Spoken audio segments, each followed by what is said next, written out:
पवित्र श्रीमद् भागवत गीता, पवित्र चारों वेद, पवित्र कुरान शरीफ, पवित्र बाइबल, पवित्र गुरु ग्रंथ साहिब, पवित्र कबीर साहिब की वाणी में छुपे हुए गूढ़ रहस्य अर्थात तत्व को जानने के लिए कृपया अवश्य सुनिए जगत गुरु तत्वदर्शी संत रामपाल जी महाराज के मंगल प्रवचन।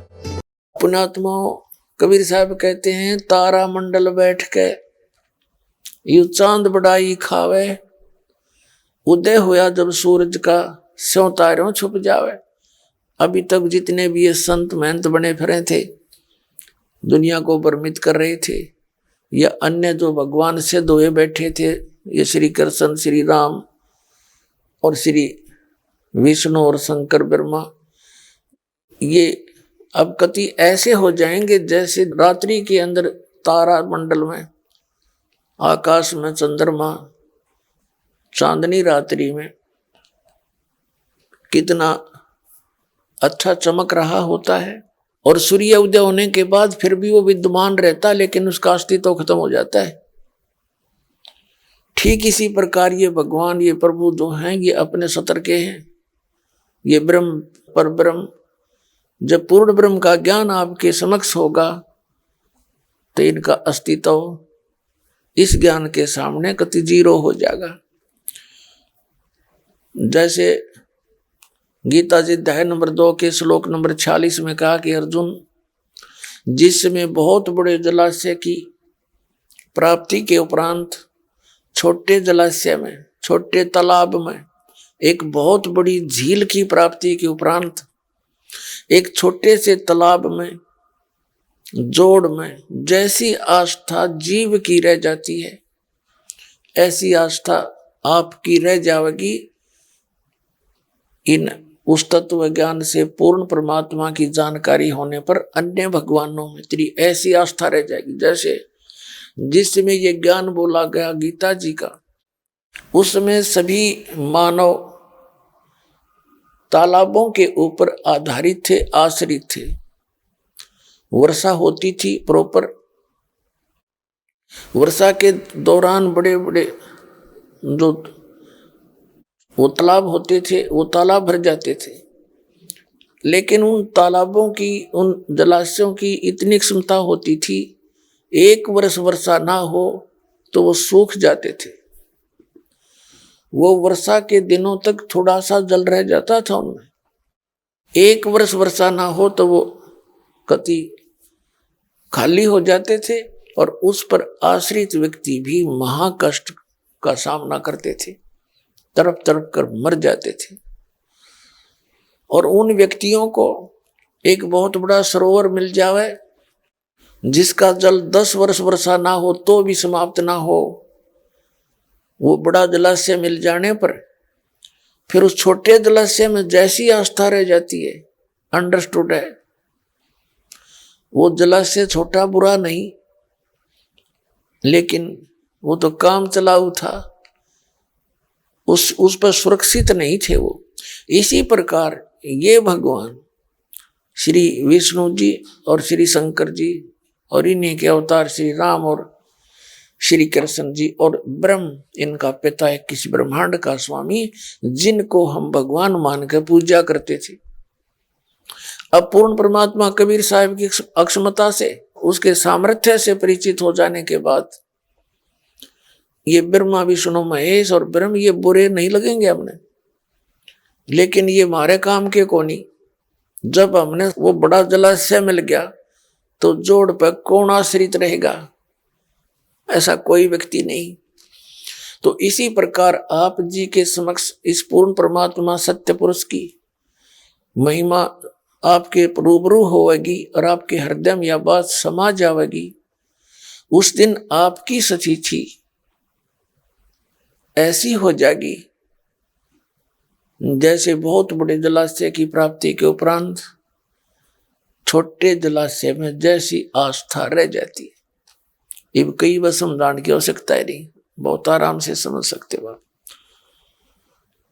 तो पूर्ण परमात्मा कबीर परमेश्वर जी ने अपनी महिमा आपा आकर बताई और महापुरुषों को मिले उनको सच्चाई से परिचित करवाया। पुण्यात्माओं, सबसे बड़ी गलत धारणा हमारे अंदर यह भर रखी है कि कबीर साहब का जन्म होया था और उसके बारे में पता नहीं के बकवाद गढ़ रखी है नकलियों ने। यहां तो कहते हैं कि एक ब्राह्मणी विधवा होगी और वो रामानंद जी ब्राह्मण थे, एक ऋषि, वो उनके दर्शनार्थ और बहनों के साथ चली गई हैं और उसने चरण छुए, आशीर्वाद दे दिया रामानंद जी ने कि पुत्रवती हो। उसने कहा, हे महाराज मैं तो विधवा हूं। तब कहते हैं ऐसी दंत कथा बकवाद गढ़ रखी लोगों ने। तो कहते हैं रामानंद जी कहने लगे, मैंने जो आशीर्वाद दे दिया ये तो फलेगा बेटा। तो जिस कारण से उस विधवा का बालक हो गया, शर्म के मारी गिर आई। और उस विधवा का नाम भी तो बता दो, कथा सुनानी हो। उसके पति का नाम हो, किसकी बेटी थी, कुछ तो सिर पैर बताओ, मारो बकवाद खाम कहेंगी। तो ये मंद गढ़त कहानियां उस भगवान के विषय में बना रखी थी। हम इन नकलियां के इन दंत कथा को सुनकर अभी तक भ्रमित थे। ना सतगुरु जननी जने जिनके माना बाप, पिंड ब्रह्मांड से रहित हैं जहां न तीनों ताप। कबीर परमात्मा के विषय में आदरणीय गरीबदास साहिब जी ने और उनके सदग्रंथ में कबीर सागर में 600 वर्ष पहले लिखा था। धर्मदास जी ने आज का ग्रंथ नहीं है वो। उसमें स्पष्ट किया है कि वो परमात्मा सतलोक से चलकर आए थे, एक शिशु रूप धारण किया था, कमल के फूल पर विराजमान हुए थे। वहां से नीरू नीमा नाम के एक दुल्हा दंपति थे, पति पत्नी, वो उठा ले गए थे, वो निसंतान थे। थोड़ी कथा सुनाते हैं। पुण्यात्माओं, हमने रामायण महाभारत बहुत सुन रखी है और उनको इतना सुन रखा है कि हमने उनको कति साची मान रखी है। और किसी भी हिंदू समाज के पुण्यकर्मी प्राणी को कोई ऑब्जेक्शन नहीं, उनकी कोई भी कथा सुनाता है हमने सब स्वीकार्य हुई। क्यों हुई? क्योंकि हमने घनी बार सुन रखी थी। और अब इस दास ने उनकी महिमा पढ़ी, उनके इतिहास पढ़े, उनकी जीवनी पढ़ी, उसमें क्या पाया कि उनके विपरीत ज्ञान मिला जो हमारे को सुनाया गया था। तो अब हम उस सच्चे ज्ञान को जितना सुनेंगे, कई बार सुनेंगे, तो ये हृदय में कति समा जाएगा और वो अज्ञान जो हमारे अंदर भरा था वो बाहर निकल जाएगा। आपको परमात्मा क्या प्राकट्य सुनाते हैं, प्रमाण दिखाते हैं। एक गौरी शंकर और सरस्वती नाम के ये ब्राह्मण ब्राह्मणी थे। गौरी शंकर व्यक्ति का नाम था और सरस्वती उसकी पत्नी का नाम था। ये ब्राह्मण थे, भगवान शिव के पुजारी थे और शिव पुराण की कथा ये ब्राह्मण सुनाया करते थे।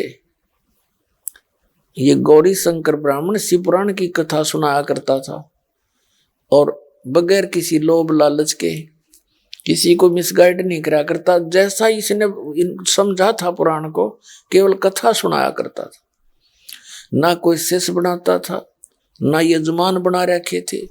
उस कथा के श्रोता जो भी दक्षिणा दे देते थे उससे अपना निर्वाह चलाता था और अपने घर के खर्च से जो बच जाता था उसको धर्म में लगा देता था। संग्रह संचय नहीं करते थे, झोपड़ियां में रहा करते थे। ये बकवाद अब भागी हमने इस कलयुग में। ना तो अपना सिंपल वे से रहते थे पूरे समाज सभी। तो उसने इस प्रकार काफी समय बीत गया। ये दोनों निसंतान थे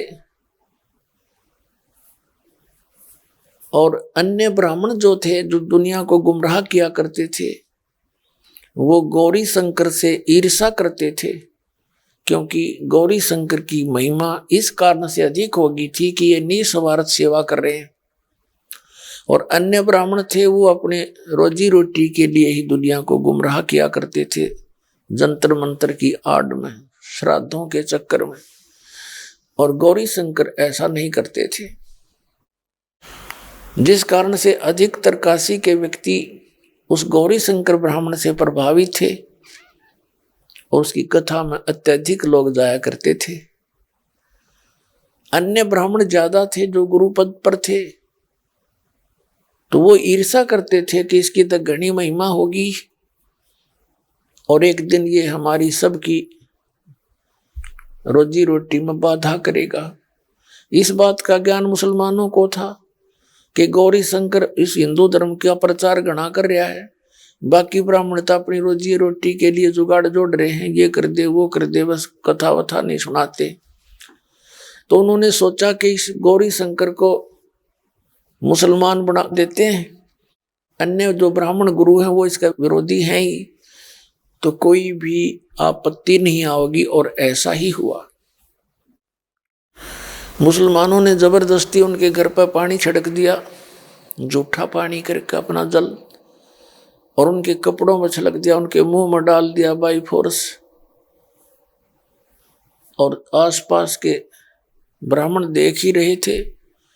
उन गुरु ब्राह्मणों ने, नकलियों ने आवाज लगा दी कि गौरी शंकर मुसलमान बन गया है, इसका भाईचारा बंद, गंगा में स्नान नहीं करेगा गंगा घाट पर, और कोई इससे बात नहीं करेगा। अब एकदम पासा पलट गया, कोई नहीं जावे, ना कोई श्रोता जावे। शिव प्राण छीन ली उसके, गर्ते सारी उठा ले गए। अब उसके सामने रोजी रोटी की समस्या आ गई गौरी शंकर के सामने। अब उनका नाम बदल दिया मुसलमानों ने, गौरी शंकर का नाम रख दिया नूर अली, और सरस्वती का नाम रख दिया नियामत। इनको फिर शॉर्टकट में नीरू और नीमा कहने लगे। तो नीरू के सामने जब जीविका की समस्या आई तो इसने क्या किया, जुलाई का कार्य शुरू कर दिया। इसमें कोई ऐसी वस्तु खरीदनी नहीं थी, 4-5 डंडे गाड्डे और कपड़ा बुनना सीख लिया इसने। काफी समय बीत गया, फिर भी ये ऐसे ही करता था, कपड़ा बुनता था, जो भी बनवाई का मिलता था उसको धन, कपड़ा बुनने की मेहनताना मिलता था। अपने परिवार के पोषण के लिए जो आवश्यक था वो रख के बाकी धर्म में लगाता था। ऐसा नेक व्यक्ति था। भले ही वो मुसलमान बन गया था, लेकिन भगवान शंकर की कसक उनके दोनों के दिल से समाप्त नहीं थी। और संतान नहीं थी, 60 वर्ष से ऊपर उम्र हो गई थी। पहले तो 12-13 वर्ष की उम्र में शादी कर देते थे। अपने आत्माओं, इस काल ने एक ऐसी व्यवस्था बना रखी है समाज की, जैसे किसी के संतान नहीं है, और वो तो अपना जैसे जैसे टाइम पास कर भी रहे हैं दोनों, लेकिन अन्य समाज के व्यक्ति आकर के उनको कभी ना कभी छेड़ जाते हैं, उनके जख्म को हरा कर ही देते हैं। कोई पड़ोसी आएगा या रिश्तेदार आ जाएगा कि संतान हुई नहीं, ओहो हे भगवान, एक बालक तो चाहिए था। तो इस तरह की बातें उनको वो पेंच होती रहती थी। फिर भी अब क्या करे, भगवान के आगे नहीं है तो नहीं। ऐसे ही अब वो क्या करते थे, जैसे गंगा में स्नान करना बंद कर दिया। गंगा घाट पे मुसलमानों को गंगा में हिंदू स्नान करने नहीं देते थे, तो वो क्या करता था, स्नान करने की आदत थी सुबह सुबह। गंगा का जल लहरों के द्वारा वर्षा के दिनों में जब बरकत चला करती गंगा और फ्लो होती थी फुल स्विम पे, तो गौ घाटों पर से उछल के और एक बहुत बड़े गड्ढे को भर देती थी, जिसको लहर तारा नाम से जाना जाता था। उस सरोवर को, तालाब को लहर तारा तालाब कहा जाता था। वो था गंगा का जल ही। फिर वो भर जाता था, भरा रहता था। तो वहां स्नान करने के लिए वो दोनों जने जाते थे, पति पत्नी, सुबह सुबह उठ के।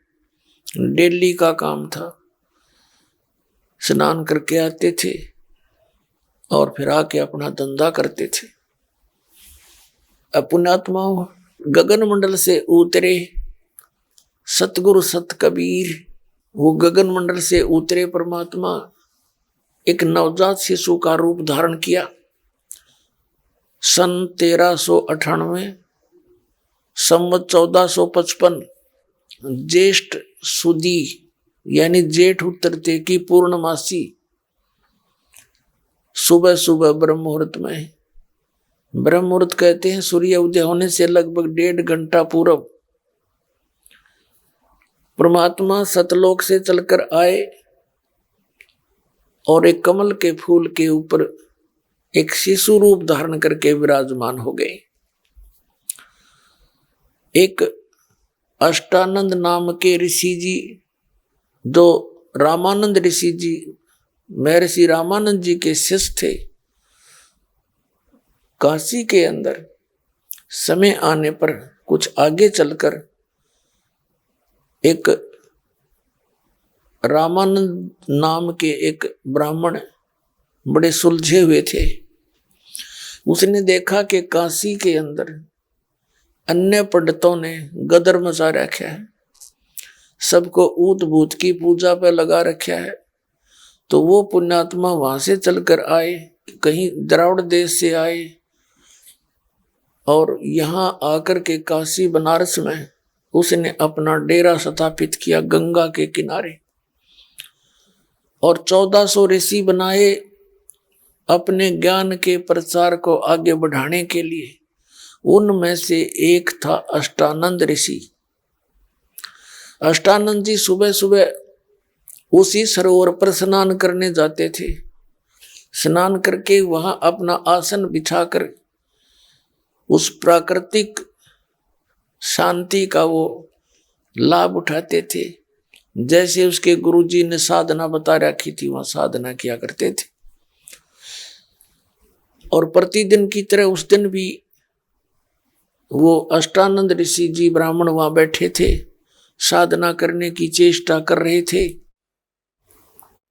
इतने में क्या देखा कि आकाश से एक प्रकाश का पुंज, एक गोला सा आया। अष्टानंद का ध्यान उस प्रकाश के गोले की तरफ गया।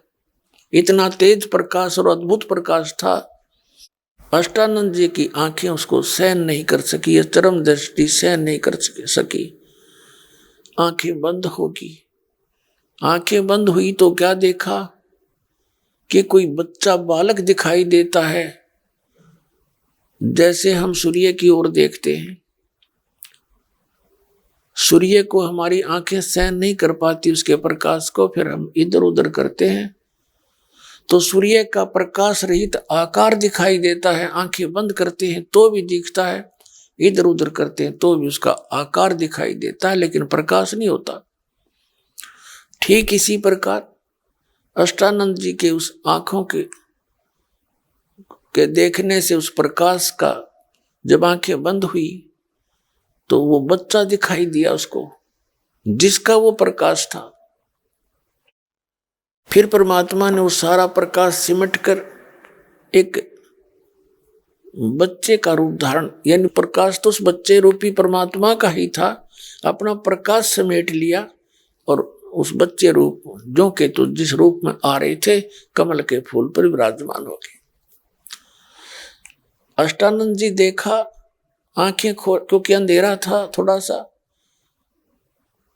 तो उसने सोचा कि ये पता नहीं क्या बात है, आज मैंने क्या देखा, ये मेरी बुद्धि काम नहीं कर रही। अपने गुरु स्वामी रामानंद जी से इसका समाधान पूछूंगा कि ये मेरी कोई भ्रमणा है, मेरा कोई भ्रम है कि यह सच्चाई है। मैंने आज प्रकाश देखा और फिर एक बालक दिखा। महर्षि रामानंद जी के पास जाकर के उनके शिष्य ने अपनी सारी आत्मबीती कथा सुनाई, आत्म कथा, और बताया गुरुदेव मैंने तो पहली बार ऐसा प्रकाश देखा। प्रकाश की तरफ जब देखा मेरी आंखें बंद होगी, नहीं देख सकी। और फिर आंखों के सामने ऐसा देखा जैसे कोई बालक नवजात शिशु हो। देखते ही देखते वो प्रकाश से एकदम सिमट गया, लहर तारा तालाब के दूसरे कोने पर। अब रामानंद जी ऋषि को जैसा ज्ञान था, अपने शिष्य का समाधान इस प्रकार किया कि बेटा, ऊपर के लोकों से जब अवतार गण आते हैं तो उनके ऐसे लक्षण हुआ करते हैं, तारे से टूटते हैं ऊपर से, और वो कहीं किसी माँ के गर्भ में जाएगा और फिर यहाँ अपनी कोई लीला करने कोई ऊपर के लोक से कोई देव आया है। अब जैसा रामानंद जी को ज्ञान था, क्योंकि इनके भगवान तो माते जन्म लेते हैं, लेकिन ये उसको उसके विषय में के जाने जो सबका जनक है। अब वो आया है। उधर से नीरू नीमा प्रतिदिन स्नान करने के लिए जाया करते थे, वो भी जा रहे थे। अष्टानंद उठकर आ गए थे, नीरू नीमा जा रहे थे। और पहले दिन नीमा का कोई इंजेक्शन लगाएगी, उसकी रिश्तेदार आ रही थी, कोई रिलेटिव आया था, और वो आते ही पूछा करे, आए संतान को ना, ये भगवान एक जातक तो चाहिए था, एक बालक तो होना ही चाहिए था। सारी रात बतलाएंगी, ये इंजेक्शन लाएंगी। अब वो सारी रात विचलित थी, वह तो उठ कर चली गई दूसरे घर में किसी और के यहाँ, और नीमा ने सारी रात करवट ले ले काटी। और वही कसक उसका बरी हुई थी, दोनों स्नान करने जा रहे थे, रोती हुई चली जा रही थी और कह रही थी, हे भगवान, हे शंकर भगवान, क्या आपके घर में हमारे लिए एक बालक की कमी होगी, हमें भी एक संतान दे देते, मेरा भी जगत में साझा हो जाता। और बुरी तरह रोने लगी ऐसे करके, जो फूट फूट कर रोए। अब नीरू कहने लगा, नीमा, यदि हमारे भाग्य में होता तो भगवान दे ही देते, तू अपनी आंखें खराब ना करे।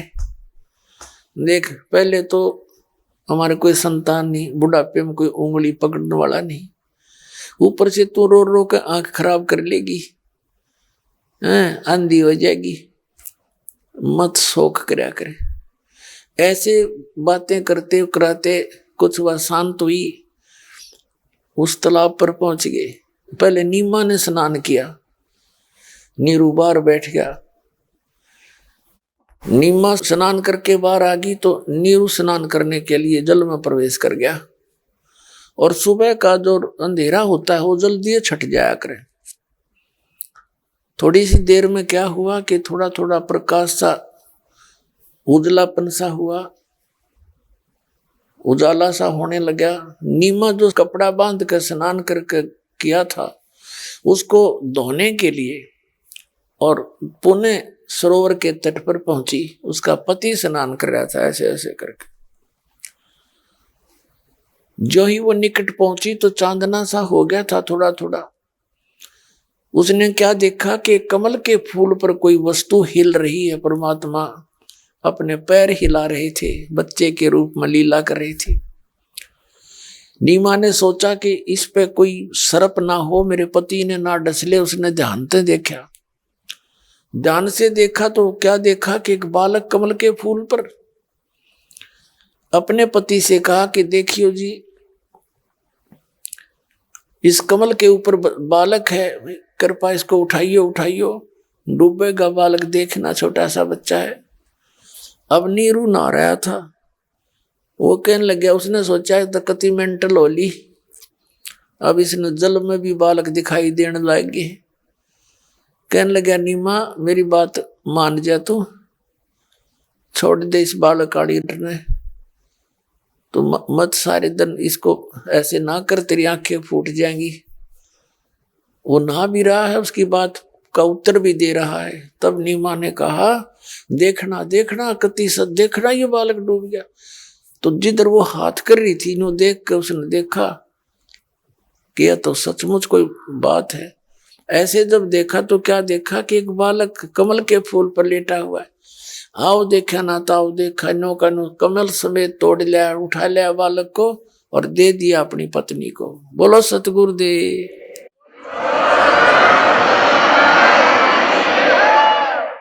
अपने आत्माओं, कबीर साहब कहते हैं, सोचल सीधर मैं करूं अपने जन के काज। अब जिस परमात्मा की खोज में ऋषियों ने शरीर नष्ट कर दिया, अपने गला दिए, दीमक चढ़ गई उनके शरीरों पर और उनको वो मिला नहीं, जिसकी खोज में प्राणी आज तक लगा हुआ है, और वो परमात्मा और जिस बहन के सीने से लगा हो, अब उसकी जो खुशी, उसके जो आनंद का एस्टीमेट लगाया नहीं जा सकता। जिस मालिक का नाम लेते हैं, रोम रोम करना जाते हैं, वो भगवान सारी सृष्टि का रचनहार एक माई के सीने से लगा है, एक बालक रूप में, और वो उससे प्यार कर रही है। कभी उसके मुंह को चूम रही है, कभी सीने से लगा रही है, और अपने भगवान शंकर के वो सौ शुक्र मना रही है, उसका धन्यवाद कर रही है।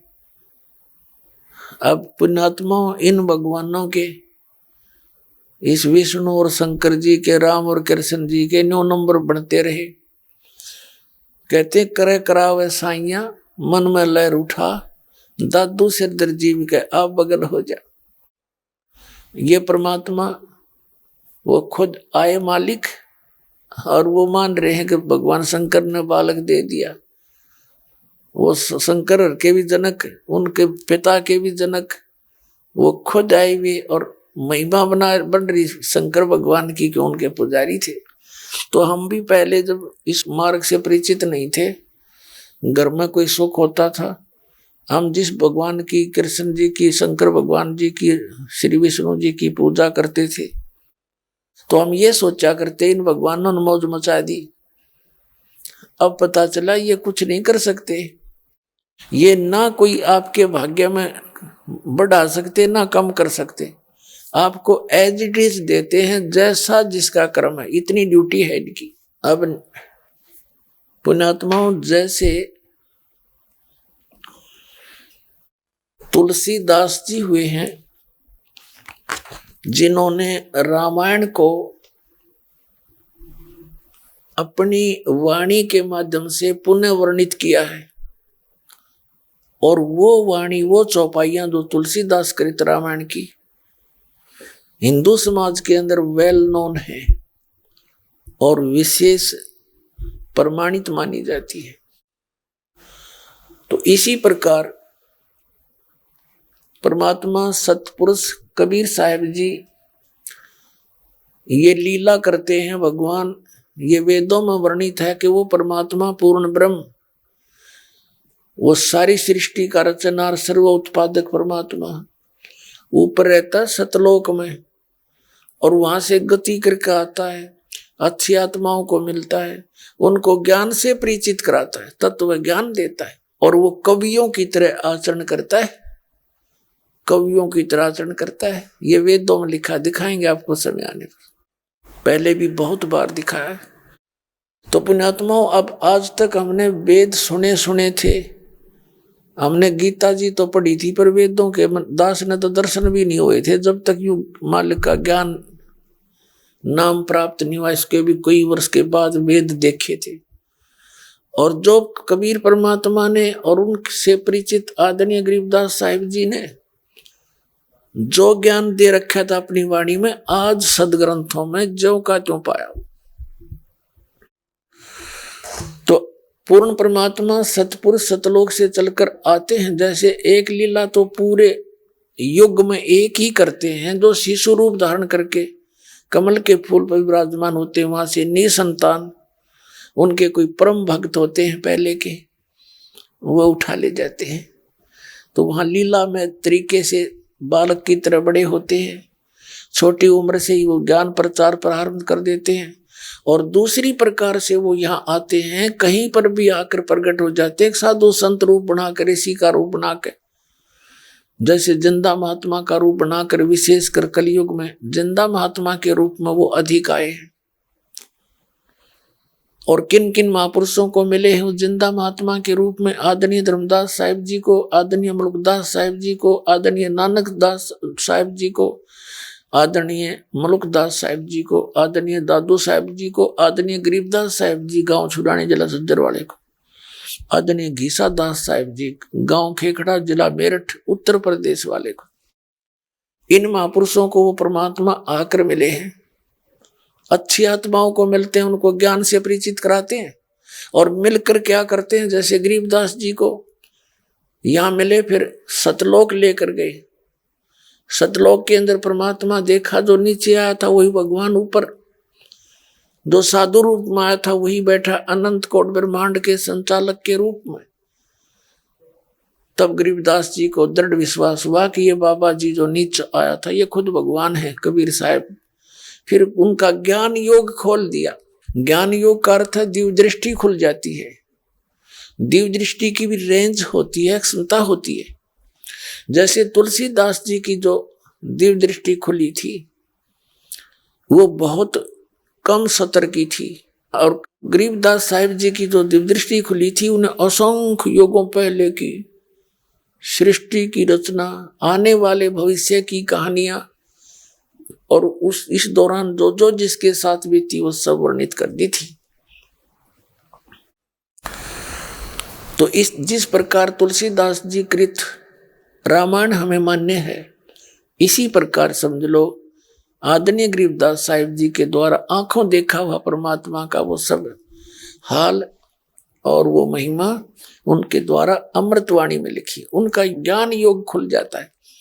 ज्ञान योग खुलने के पश्चात व्यक्ति यहां बैठा पता नहीं जहां देखना चाहे वहां का चलचित्र की तरह सब पीछे बीता हुआ एज इट इज यथार्थ देख सकता है। तो ऐसे गरीबदास साहिब जी ने वो देखा और परमात्मा ने उनको ज्ञान दिया। वो सारा मिला करके किस प्रकार वर्णन किया वो सुनाते हैं उनकी अमृतवाणी में। 84 बंधन कटे किन्नी कल्प कबीर, 52 चतुर्दश लोक सब टूटे जम जंजीर, अनंत कोटि ब्रह्मांड में बंदी छोड़ कहाए, सो तो एक कबीर है वो जननी जने नवाए। गरीबदास साहिब जी कह रहे हैं अनंत कोट ब्रह्मांड में ये बंदी छोड़ कहाए। बंदी छोड़ जो काल के बंधनों से छुड़वाता है। काल ने हमारे को कर्मों के बंधन में बांध रखा है और इन कर्मों के बंधन से कबीर परमात्मा ही हमें छुड़वा सकता है, इसलिए वो बंदी छोड़ कहता है। यजुर्वेद अध्याय नंबर 5 के मंत्र नंबर 32 में कहा है कि कबीर अंगारी असी बंभारी असी सवर ज्योति रित धामासी। वो परमात्मा कबीर पापों का नाश करने वाला है, बंदी छोड़ है, बंधनों का शत्रु है, वो सतलोक में रहता है। तो यहाँ गरीबदास साहिब जी कहते हैं अंत कोट ब्रह्मांड में बंदी छोड़ कहाए, सो तो एक कबीर है दो जननी जने नमाए। जल थल पृथ्वी गगन में बाहर भीतर एक, ये पूर्ण ब्रह्म कबीर हैं अवगत पुरुष अलेख। सेवक हो के उतरे इस पृथ्वी के माही, जीव उदाहरण जगत गुरु बार बार बलि जाही। गरीबदास साहिब जी कहते हैं एक दास बन के उतरे वो भगवान, कबीर दास का है। सेवक होके उतरे इस पृथ्वी के माए, किस लिए? जीव उदाहरण जगत गुरु, यानी सबको सच्चा ज्ञान देने वाले। और गरीबदास जी कहते हैं बार बार बलिहारी जाऊं। काशी पूरी कष्ट किया उतरे अदर अधारे, कितना स्पष्ट वर्णन किया है कि काशी के अंदर आए परमात्मा और ऊपर के न्यू उतरे। मोमिन को मुजरा हुआ वहां जंगल में दीदार। मोमिन माने उस मुसलमान जुलाहे को। कोटि किरण शशि भाने सुदिये आसन अदर विमाने। परसत पूर्ण ब्रह्म को शीतल पिंड और प्राण। गोद लिया मुख चूम कर हेम रूप झलकंत। जगर मगर काया करे जैसे दमके पदम अनंत। कि जब नीरू ने नीमा को बालक थमा दिया, अब जैसे प्यासे को जल मिल जा तो इतना पिया करे मुंह तटावे कोई ना।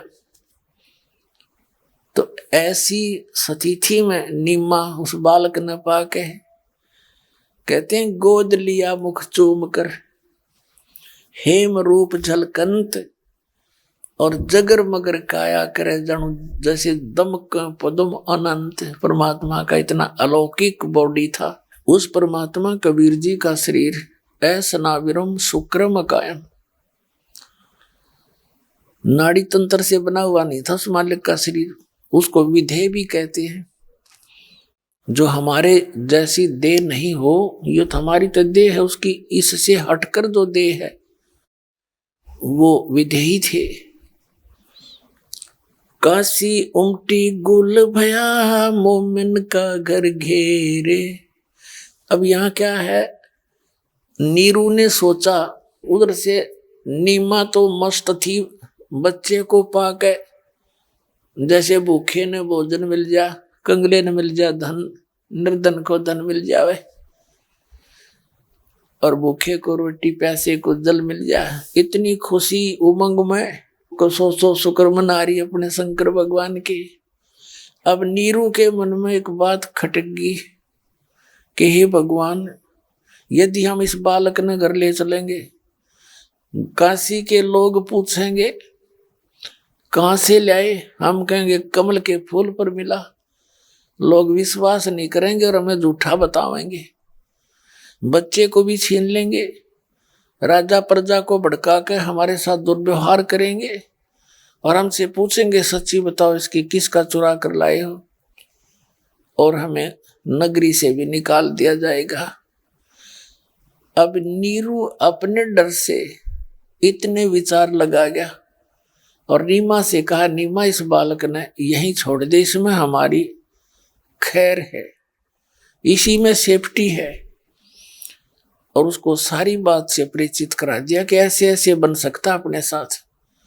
अब नीमा कहने लगी, मेरे ऊपर ना जाने इस बालक ने के जादू कर दिया, मैं छोड़ नहीं सकती, प्राण त्याग सकती हूँ। अब नीरू ने कहा कि तू आगा पीछा कुछ नहीं देखती, तेने तो एक जिद पकड़नी आ गई है और मेरी एक नहीं मानती, तो इस बालक ने यही रख दे, ना तेरे में दो मारूंगा। यानी अपने जीवन में अपनी पत्नी की तरफ उसने पहली बार हाथ किया था थप्पड़ मारने के लिए, नहीं तो उसकी प्रत्येक बात को स्वीकार किया करता था, ये जान करके इसका संतान नहीं है, इसकी आत्मा दुखी ना हो जाए, जो वह कहती वही कर देता था। तो कहने लगा कि तू मेरी इस जो है ना नम्रता का तेने घना नाजायज फायदा उठा लिया और तू कुछ नहीं देखती, कुछ तो सोच ले, जो बालक भी छिन जाएगा और घर छूटेगा। नीमा बोली, मुझे चाहे देश निकाला दे, इस बालक ने नहीं छोड़ूंगी, चाहे मार दो मुझे कोई। ये सोचकर उसने सोचा यह बड़ी अठी होगी, ऐसे हाथ किया था।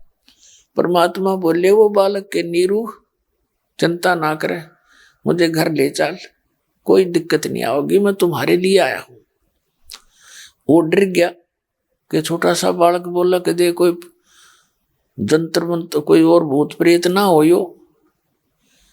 आगे आगे हो लिया कान बोझ कर कती, बिल्कुल चुपचाप घर ले आए। अब इतना सुंदर बालक, हाय हाय, वो तो छवि न्यारी थी दाता की। अब जो भी देखे ठग्या सारे जावा कि इतना सुंदर बालक कित पाया, अब और तो बात पूछना भूल गए, अर्जुन को परमात्मा की लीला थी। कहते हैं काशी के लोग नो गीत गातियां लड़कियां औरतें देख कर आवांगे, जो कोई ऐसा बढ़िया ऐसा सुंदर बालक पाया है उन्हें, ऐसा सुंदर बालक मिला है नीरू के। अब वहां कैसा चिंतन किया गरीबदास साहब जी ने।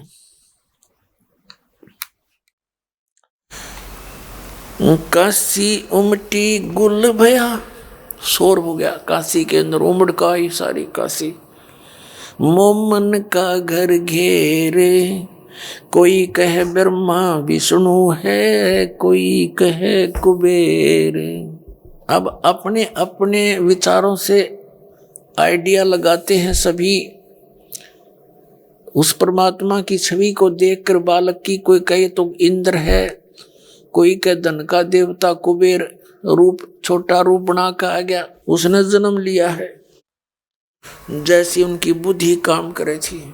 कोई कहे वरुण धर्मराय है, कोई कहते है ईश, 16 कला सुभान गति, कोई कहे जगदीश। कोई कहे छल ईश्वर नाही, कोई किन्नर कहलाए, कोई कहे गण ईश का, जो जो मात रिसाए। खलक मुलक देखण गया वहाँ राजा प्रजारीत, जम्बू दीप जिहान में ये उतरे शब्द अतीत। जम्बू दीप कहते हैं भारतवर्ष को, कहते इस जम्बू दीप जिहान में ये उतरे शब्द अतीत। दुनी कहे यो देव है, देव कहते हैं ईश, ईश कहे ये पर ब्रह्म है, पूर्ण विश्व बीश, पार ब्रह्म है। अब कहते हैं दुनिया तन्यों का कोई देवता उतर रहा है नीचे, देवता कहते हैं कि नहीं, ये तो कोई भगवान आया है, कौन से लोक से ये हम भी नहीं जानते।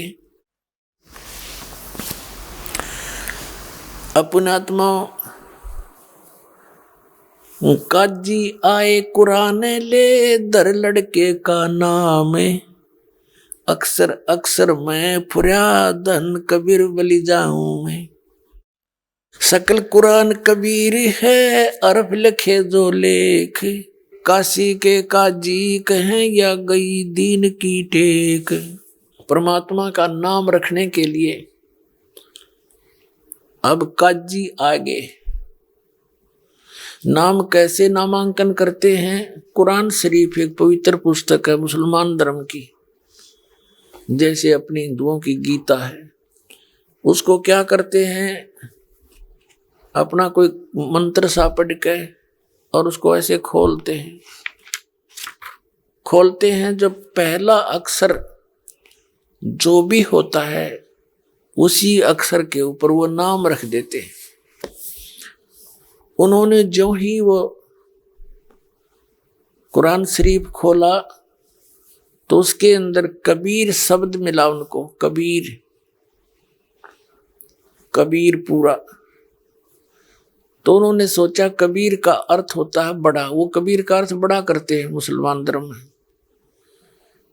तो उनके काजिया के मन में ये दोष आ गया कि जुलाहे के बेटे का नाम कबीर रखना अच्छा नहीं लगता, और देखने लग गए न्यू। दूसरी जगह दोबारा फिर खोली हुआ कुरान, उसमें क्या पाया कि पूरे पृष्ठ पे केवल कबीर कबीर कबीर कबीर कबीर कबीर लिख रखा उनकी है उस लैंग्वेज में, दूसरा अक्षर नहीं था। उन्होंने फिर पलट के देखा इधर उधर, पूरी कुरान में कबीर के अतिरिक्त, कबीरन के अतिरिक्त कोई शब्द नहीं, कबीरन खबीरा जैसे बोलते हैं। और परमात्मा बोले काजी मेरा नाम कबीर ही रहेगा, तो कुछ भी कर ले। अब वो काजी डर गए, छोटा बालक बोल रहा है, और जा तेरे खे देसी भाई कबीर धर दो इसका नाम। वो तो जो नाम लेकर आते हैं अपना वही चलेगा उसका, उसने कौन बदल दे सारे सृष्टि के रचनार वो। अब क्या हुआ, 25 दिन के हो गए परमात्मा, 25 दिन के हो गए, ना अन्न खावे ना जल पीवे, अब नीमा और नीरू दोनों चिंतित, विशेषकर नीमा घनी चिंतित होगी। अब उसने ये फैसला कर लिया कि हे भगवान, यू बालक ना खाता ना कुछ पीता और ये मरेगा ही, ये तो मृत्यु होगी इसमें तो अंडरस्टूड है। जो बालक खावा न पीवे 25 दिन हो गए। तो नीमा ने फाइनल फैसला कर लिया कि जय यू बालक मर गया तो गेल फांसी खाऊंगी, गेल मरूंगी, आत्महत्या करूंगी। कति हृदय से सोच ली थी उसने कि जिया नहीं जागा, इतना मोह हो गया इस बालक में। तब रो रही है कि हे भगवान शंकर, या तो यू बालक नहीं देना था, हृदय करीब ले रहे हो, मुझ दासी की किस्मत में यू के लिख रखा भगवान आपने। इतना कह के और लगी बुरी तरह रोने। परमात्मा ने देखा बुढ़िया मरेगी, रो के कबीर साहब ने प्रेरणा करी, इसके हाथ में रिमोट, पूरे ब्रह्मांड चलाने वाले वो बैठे वहां पालने में। तो शंकर भगवान जी के कान खड़े हुए शिवलोक में कि तुझे याद करके कौन रो रहा है। ना तो दुनिया ना रो है, किसी खातिर ना आए हुए, वो तो कारण मालिक का था। शंकर भगवान एक साधु रूप बना के और वहां आके खड़े हो गए। नुआते दिखे दूर तय। शंकर भगवान ने पूछा, माई क्यों रो रही है? नीमा कहने लगी, महाराज जी मेरी बात ने मत सुनो, मेरे दुख ने तुम भी दुखी हो जाओगे। फिर भी कहा, माई रोती रोती बोल रही है। फिर भी शंकर भगवान जी ने कहा कि माई यूं कहते हैं, अपने दुख ने दूसरे ताई बता दे कुछ हल्का हो जाता है। बता तो श्री, हो सकता हमारे सत्र का हो तो हम करेंगे। तो उसने फिर सारी कहानी बता दी कि पहले तो हमारा संतान नहीं थी। एक दिन हम स्नान करने के लिए तालाब की ओर प्रतिदिन की तरह जा रहे थे। उस दिन मैंने अपने भगवान शंकर को विशेष याद कराया था और मेरे भगवान ने यो बालक दिया एक कमल के फूल पे। महाराज अब ये कुछ खाता पीता को नहीं, मैं नो रो सू, यू मरेगा और साथ मरूंगी, मैं नहीं जी सकती। तो भगवान शंकर ने कहा कि माई दिखाना तेरे पुत्र को। वो लाई ठा के परमात्मा ने हाथों में और सोचा कि अपने बेटे ने इस महात्मा के चरणों में डाल दो, इसके जीवन दान दे देगा यू। अब जो न्यू का न्यू नीचे को डालना चाहा, परमात्मा आकाश में उठ गए, यानी ऊपर न उठ गए। भगवान शंकर जी के सिर के लेवल में सतर में, जमीन से 6-7 फुट ऊपर, और अपने आप निराधार स्थिर हो गए। अब माई ने सोची, यो बाबा जी वे करामात है या इसके चमत्कार है या लीला शक्ति है, मेरे बालक को आकाश में उड़ा दिया। और वो सारी सृष्टि के रचने वाले जिसने सब ब्रह्मांड रोक रखे, वो दाता अपने आप गया। भगवान शंकर ने ऐसे हाथ किया, भगवान शंकर के हाथों में आगे मालिक वो बालक। जब कबीर साहब वो नवजात शिशु 25 दिन का बालक कहने लगा कि शंकर महाराज जी, इस माई ने कह दो एक कुंवारी गाय ले आवे और कुंवारी गाय का दूध पिया करूं मैं। तब और एक कुमार कहते हैं कोरा मटका मंगवा दिए और वो गाय दूध देगी, आप उस पर अपना आशीर्वाद भरा हाथ रख दियो महाराज जी। अब शंकर भगवान ने कहा उस नीमा से कि माई यू तेरा बेटा मरने वाला नहीं है, तो निश्चिंत रहे। तो नीमा कहने लगी, महाराज जी ये सूखी सांत्वना से मेरा दिल ना डटे, ये दूध नहीं पी लेगा इतना, मेरी तो टेंशन मिटे नहीं। तब शंकर भगवान ने कहा कि माई एक तेरा पति कहा, उसने बोला एक गाय ले आओ, एक कुंवारी गाय लाओ बछिया जिसने दूध पीना छोड़ रखा हो, 1-1.5 वर्ष की, 1.5-2 वर्ष की, यानी कुंवारी। नीमा ने अपने पति नीरू को आवाज लगाई, वो भी आ गया। और सारी बात बताई। नीरू जाके एक बच्चिया ले आया। शंकर भगवान ने महात्मा रूप में खड़े थे, उसका थपकी मारी, वो सतन लंबे लंबे हो गए और दूध की धार चल पड़ी। पात्र नीचे रख दिया, जो कुम्हार के लाए थे, धोया मांझा। जब वो भर गया वो मटका, अपने आप दूध बंद हो गया। तब कबीर साहब ने दूध पिया। इस प्रकार प्रतिदिन वो कुंवारी गाय दूध देती थी, परमात्मा दूध पान किया करते थे। अपने आत्माओं, ये अपने जो पुराने इतिहास है, इनसे हमें भगवान पहचानने में आसानी होगी। पूरा विश्व अपने वेदों को श्रेष्ठ मानता है, उत्तम मानता है, सत्य मानता है। एक आधा शर फिरा तो दूसरी बात है, जो कुछ भी बकवास करते जिन्हें ज्ञान न नहीं। और विशेषकर हिंदू समाज में तो यूं घर कर ही रहा है कि वेदों में जो लिखा वो फाइनल है, सही है, सत्य है, भगवान की विशेष जानकारी है, सत्य जानकारी है। अब देखो ये लीला जो दास बता रहा है, ये गरीबदास जी ने बताई। हमने गरीबदास जी के ग्रंथ में पढ़ा और वो परमात्मा से परिचित हुए थे गरीबदास जी, आदरणीय गरीबदास साहिब जी। गरीबदास साहिब जी को परमात्मा ने ज्ञान दिया, उन्होंने फिर लिखा। और फिर कबीर सागर में जो कबीर परमेश्वर जी ने अपना प्रगट होने का जो सारा विवरण दिया था, धर्मदास जी को बताया था। आदरणीय धर्मदास साहिब जी ने वो लिपिबद्ध किया था, जो कबीर सागर नाम से वो परमात्मा की महिमा की वाणी प्रसिद्ध है, कबीर सागर नाम से। अब ये तो गरीबदास जी ने बताया, क्या बताया है? दूध न पीवे न अन्न बखे, नहीं पालन झूलंत, अदर अमान ध्यान में वो कमल कला फूलंत। अब क्या करें गरीबदास साहब जी, ना दूध पीवे थे ना अन्न खावे थे, और शरीर ऐसे विकसित हो रहा था जैसे कमल का फूल। कमल के फूल में एक विशेष खासियत दी है परमात्मा ने, विशेषता दी है। कितना पानी चढ़ जा, उस जैसे सरोवर में वर्षा में पानी भरने लगता है, तो कमल का फूल उसके साथ साथ ऊपर उठता चला जाता है। चाहे 20 फुट पानी भर जाओ तो 20 फुट कमल का फूल ऊपर पाओगा, पूरी डंठल बढ़ती चली जाएगी इसकी। तो यहाँ क्या कहते हैं कि अन्न खावे ना दूध पीवे हैं, और ना पालने झूलंत, पालने में लुटावत, पालने में भी 6 इंच ऊपर, पालने से ऊपर है मालिक, उस पालने के अंदर 6 इंच ऊपर, ऐसे इतनी शक्ति थी दाता में। और कहते हैं अदर अमान ध्यान में वो कमल कला फूलंते, कमल की तरह विकसित हुआ शरीर मालिक का। फिर कहते हैं शिव उतरे शिवपुरी से, अवगत बदन बिनोदे, मैं के कमल खुशी भये, फिर लिया ईस को गोदे।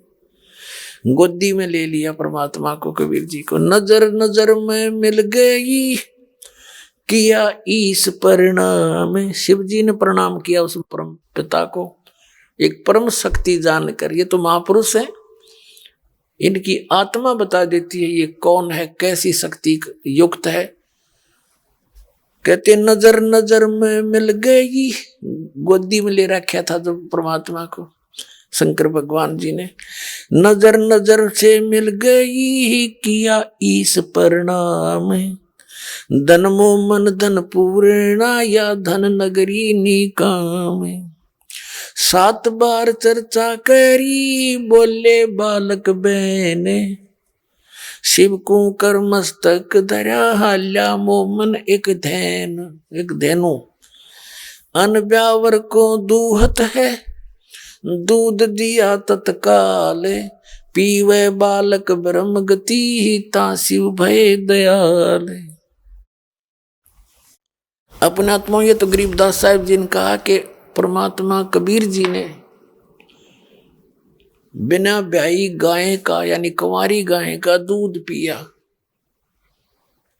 अब यही कबीर सागर जो 600 वर्ष पहले, लगभग 550 वर्ष पहले आंखों देखा हाल और परमात्मा से हुई वार्ता आदरणीय धर्मदास साहिब जी ने लिख रखा। अब वो एक झलक वो दिखाते हैं और फिर आपको दिखाते हैं वेद। तो पुण्यात्माओं, हम भगवान पहचान लेंगे जब हमारी आत्मा ये मान लेगी सचमुच कबीर इज गॉड है, वो तो है ही है। हम कद स्वीकार करेंगे? हमारी या बच्चे वाली बुद्धि कब समाप्त होगी? उस ज्ञान से होगी, इन प्रमाणों से होगी। तो उस दिन हमारा हृदय पक्का मान जाएगा कबीर इज गॉड। और जिस दिन आपका याद रचेगी कबीर परमात्मा है, फिर तो वारे नारे हो जाएंगे, आप क्या पूछो मत।